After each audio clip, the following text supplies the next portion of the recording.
Hello बच्चों, चलो आज फिर सब लोगों का स्वागत है अपनी इस केमिस्ट्री क्लास में। हमारा चैप्टर चल रहा था रसायन की कुछ मूलभूत अवधारणाएं। इस चैप्टर के अंतर्गत हम लोगों को पढ़ना है मूल संकल्पना के बारे में कि मूल संकल्पना होती क्या है। तो देखो, मूल संकल्पना में क्या है। सबसे पहले तो देखो हम जानते कि ये मूल होता क्या है। मूल, एक मूल होता क्या है। तो देखो, जैसे होता है एक दर्जन, क्या होता है एक दर्जन। तो एक दर्जन में कितना होता है 12 यूनिट। एक दर्जन में कितनी यूनिट होती हैं 12 यूनिट। ये तो होता है। वैसे ही एक मोल बराबर होता है 6.023 022 गुणा 10⁻23 यूनिट। आई बात समझ में। अगर किसी पदार्थ का एक दर्जन है तो इसका मतलब है कि उसकी 12 संख्या होगी। वैसे ही अगर किसी पदार्थ का एक मोल है तो कितनी संख्या होने वाली है 6.022 गुणा 10⁻23। आए बात समझ में। अब चलो और देख लेते हैं। अगर एक मोल कार्बन की बात हो कि एक मोल कार्बन का क्या होगा। एक मोल कार्बन का मतलब हो गया 6.022 गुणा 10⁻23 कार्बन। अगर एक मोल CO2 है यानी कार्बन डाइऑक्साइड एक मोल है तो उसका मतलब क्या होगा 6.022 गुणा 10⁻23 CO2 के कण। इतने CO2 के कण होंगे। तो किसी पदार्थ के एक मोल का क्या मतलब है। एक मोल का मतलब है कि किसी पदार्थ की वह मात्रा जिसमें पदार्थ के कितने कण हों 6.022 गुणा 10⁻23 कण हों। अगर हम परमाणु कह दें कि एक मोल में कितने परमाणु होते हैं तो हम कह सकते हैं कि एक मोल परमाणु बराबर 6.022 गुणा 10⁻23 परमाणु। अगर हम एक मोल आयन की बात करें तो एक मोल आयन बराबर क्या होगा 6.022 गुणा 10⁻23 आयन। अगर हम अणुओं की संख्या की बात करें कि एक मोल में कितने अणु होंगे एक मोल अणु तो बराबर क्या होगा 6.022 गुणा 10⁻23 अणु। तो ये बात समझ में आई। किसी पदार्थ का एक मोल वह मात्रा है जो जिसमें पदार्थ के 6.022 गुणा 10⁻23 कण उपस्थित होते हैं। कण की जगह पे हम परमाणु भी ले सकते हैं। अगर एक मोल परमाणु है तो परमाणु होंगे, एक मोल अणु है तो कणों की संख्या अणुओं में लिखेंगे। आई बात समझ में। तो इस प्रकार से ये एक मोल का मतलब होता है। और अगर तुम्हें अब इसको आराम से स्क्रीनशॉट ले सकते हैं, इसको हम इरेज करते हैं। अब देखो, एक मोल बराबर क्या है एक मोल किसी पदार्थ की वह मात्रा है जिसमें पदार्थ के 6.022 गुणा 10⁻23 कण विद्यमान होते हैं। ये तो एक मोल की परिभाषा हो गई। हाँ, एक चीज और जानते हैं। ये जो एक मोल होता है एक मोल ये एक मोल बराबर होता है किसके। चलो यहां साइड में लिख लेते हैं या इधर लिख देते हैं यहां पे कि एक मोल बराबर होगा जो किसके किसके बराबर हो सकता है। चलो यहां पे लिखते हैं एक मोल बराबर है किसके 6.022 गुणा 10⁻23 यूनिट के। आई बात समझ में। दूसरी बात एक मोल बराबर है किसके कितने पदार्थ के ग्राम अणु भार के। और अगर पदार्थ परमाणुविक है तो क्या होगा ग्राम परमाणु भार के। और तीसरी बात एनटीपी पर, अगर एनटीपी पर पदार्थ है तो एक मोल का आयतन 22.4 लीटर। तो ये इस बात को याद रखना है कि एक मोल किसके किसके बराबर है। तो ये बात याद रहेगी। अब अगर एक याद रहेगी तो चलो एक क्वेश्चन लिखते हैं। क्वेश्चन, अब देखो क्वेश्चन क्या है। क्वेश्चन है निम्नलिखित में मोलों की गणना कीजिए। निम्नलिखित में मोलों की गणना कीजिए। अब देखो क्या है, पहला सवाल दिया गया है 46 ग्राम यानी 46 ग्राम यानी। दूसरा दिया गया है 9 ग्राम H2O, 9 ग्राम H2O। और तीसरा सवाल दिया गया है 132 ग्राम CO2, 132 ग्राम CO2। अब देखो इसको सॉल्यूशन करना है हमको। तो देखो 46 ग्राम यानी में हमको निकालना क्या है, मोलों की संख्या। तो देखो किसी पदार्थ की द्रव्यमान संख्या जितनी मात्रा में उपस्थित कणों की संख्या हमेशा मोलों की संख्या के बराबर होती है। यानी कि सोडियम है, सोडियम का परमाणु भार कितना होता है, सोडियम का यानी कि Na का परमाणु भार, जिसको हम बोलते हैं परमाणु द्रव्यमान, ये कितना होता है, ये होता है 23। तो क्या लिखेंगे 23 ग्राम यानी कि सोडियम में मोलों की संख्या ये बराबर होगी 1 मोल होते हैं। इसलिए 1 ग्राम में 1 ग्राम सोडियम में मोलों की संख्या 1/23। इसलिए हमको क्या निकालना है, हमको 46 ग्राम में निकालना है। तो 46 ग्राम में मोलों की संख्या कितनी होगी, 1/23 गुणा 46। 23 से इसको काट दोगे तो कितना आ जाएगा 2 मोल। कितना आसान है। तो आराम से देखो, इस प्रकार कोई भी धातु दी गई हो, कोई भी परमाणु दिया गया हो, उसकी अगर मात्रा दी गई है तो मोलों की संख्या निकाल सकते हैं। साथ ही अगर हम दूसरा सवाल देखें इसको, तो 9 ग्राम H2O में मोलों की संख्या। तो देखो H2O का अणुभार, जिसको हम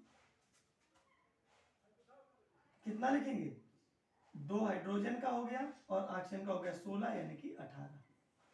तो यहां पे हम लिख सकते हैं 18 ग्राम H2O का भार,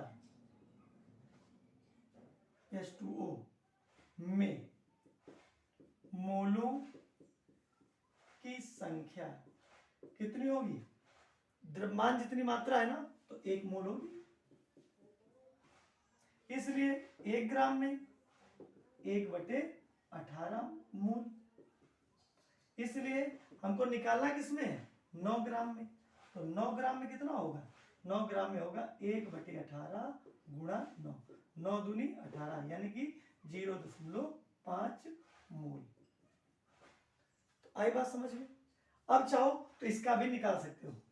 CO2 कितना होता है 44, और 44 ग्राम CO2 में मोल की संख्या 1।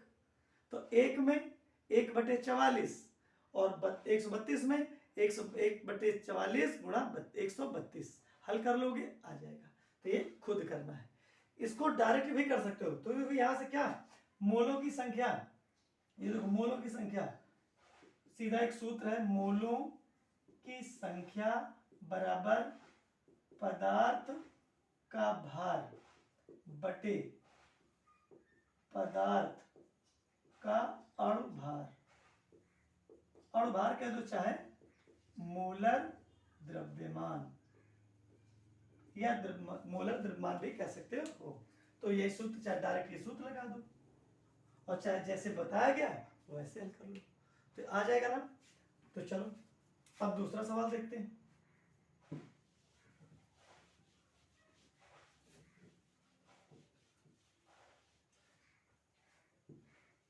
अब दूसरा सवाल क्या कह रहा है, निम्नलिखित में द्रव्यमान की गणना कीजिए। निम्नलिखित में द्रव्यमान की गणना कीजिए। पहला सवाल दिया गया है 2 मोल NaCl, 2 मोल NaCl। दूसरा सवाल दिया गया है 1.4 मोल H2O, 1.4 मोल H2O। और तीसरा सवाल दिया गया है 3 मोल O2, 3 मोल O2, 3 मोल O2। तो देखो इसका आंसर क्या होगा, देखो पहले को हम हल करते हैं। पहला 2 मोल NaCl का द्रव्यमान कितना होगा, तो देखो 1 मोल NaCl का द्रव्यमान बराबर, तो देखो हमको पता है परमाणु भार जितनी मात्रा को ही तो हम 1 मोल कहते हैं। तो परमाणु भार, तो NaCl का मोलर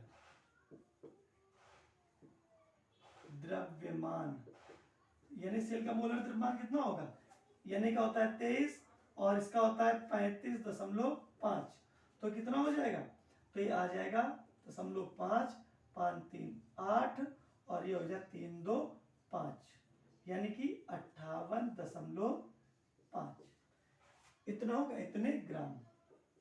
इसलिए कितने मोल का निकालना है, 2 मोल का, तो 2 मोल NaCl का द्रव्यमान कितना होगा 58.5 गुणा 2, कितना आ जाएगा, 2 पंचे 10, 2 बट्टे 16 1 17, 2 पंचे 10 और 1 11। ठीक, तो इतने ग्राम आंसर। आई बात समझ में। इसमें क्या निकालेंगे, 1 मोल H2O का भार कितना होगा 18 ग्राम, इसलिए 1.4 का 18 में 1.4 का गुणा कर दोगे, आ जाएगा। 3 मोल O2 का द्रव्यमान, O2 का द्रव्यमान ऑक्सीजन का होता है 16, 2 ऑक्सीजन है तो 16 दूनी 32, तो 1 मोल O2 का द्रव्यमान होगा 32, इसलिए 1 मोल का कितना होगा 32, तो 3 मोल का 32 गुणा 3। आई बात समझ में, आ जाएंगे सवाल, तो ये सवाल भी अपने आप करने हैं। ठीक, अब और देखते हैं, और सवाल दिया गया है जैसे NTP पर किसी गैस के, जैसे सवाल दिया गया है NTP पर किसी गैस के, NTP पर किसी गैस के 9 के 1.12 लीटर, 1.12 लीटर, 1.12 लीटर की मात्रा 20 ग्राम है, की मात्रा 20 ग्राम है, 20 ग्राम है, तत्व का परमाणु द्रव्यमान ज्ञात कीजिए, सॉरी गैस का अणुभार ज्ञात कीजिए, गैस का अणुभार ज्ञात कीजिए। अब देखो इसका सॉल्यूशन, अब इसका सॉल्यूशन क्या होगा, देखो NTP पर किसी गैस के 1.12 लीटर की मात्रा 20 ग्राम है। अब देखो इस सूत्र से समझो, देखो 1 मोल इसके भी बराबर है, यानी कि 1 मोल में इतने कण होते हैं, 1 मोल में इतने ग्राम अणुभार होता है, मतलब ग्राम अणुभार के बराबर होता है 1 मोल। 1 मोल ग्राम परमाणु भार, अगर परमाणु है तो परमाणु भार के बराबर होता है। और 1 मोल का आयतन हमेशा NTP पर 22.4 लीटर होता है। हमको निकालना क्या है, यहाँ पे द्रव्यमान निकालना है, यहाँ पे लीटर दिया गया है, तो लीटर यानी कि ये और द्रव्यमान यानी कि ये। ठीक, तो क्या हम कर सकते हैं इसमें, हमें पता है कि किसी गैस के 1 लीटर यानी कि किसी गैस